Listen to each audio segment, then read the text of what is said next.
പൊതുവെ സ്റ്റുഡൻസിനെ കൺസൾട്ട് ചെയ്യുന്ന സമയത്ത് ഒരു മെയിൻ കൺസേൺ ആണ് യൂറോപ്പിൽ പോയി പഠിക്കാൻ താല്പര്യമുണ്ട്, പക്ഷേ ലോങ് സ്റ്റേ ബാക്ക് പീരീഡിലൊരു കൺട്രി വേണമെന്നുണ്ട്.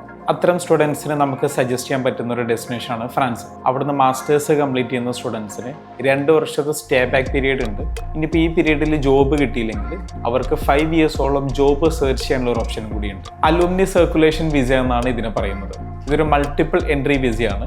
ഒരു തവണ എൻട്രി ചെയ്ത് കഴിഞ്ഞാൽ 90 ഡേയ്സോളം ഒരു സ്റ്റുഡൻറ്റിന് അവിടെ സ്റ്റേ ചെയ്യാൻ പറ്റും. ഫ്രാൻസിൽ നിന്ന് മാസ്റ്റേഴ്സ് കംപ്ലീറ്റ് ചെയ്യുന്ന സ്റ്റുഡൻസിന് മാത്രമാണ് ഇങ്ങനത്തെ ഒരു ഓപ്ഷൻ ഉള്ളത്. ഫ്രാൻസ് ഒരു എഡ്യൂക്കേഷൻ ഡെസ്റ്റിനേഷനായിട്ട് നോക്കുന്ന സ്റ്റുഡൻസിന് കൂടുതൽ ഡീറ്റെയിൽസ് അറിയാനും യൂണിവേഴ്സിറ്റി ഡെലിഗേറ്റുമായിട്ടും ക്യാമ്പസ് ഫ്രാൻസ് ഇന്ത്യ റെപ്രസെൻറ്റേറ്റീവായിട്ടും നേരിട്ട് സംസാരിക്കാനും May 21 കോഴിക്കോട് വെച്ച് നടക്കുന്ന മോർ ഫ്യൂച്ചർ അഡ്മിഷൻ ഡേയിലേക്ക് രജിസ്റ്റർ ചെയ്യൂ.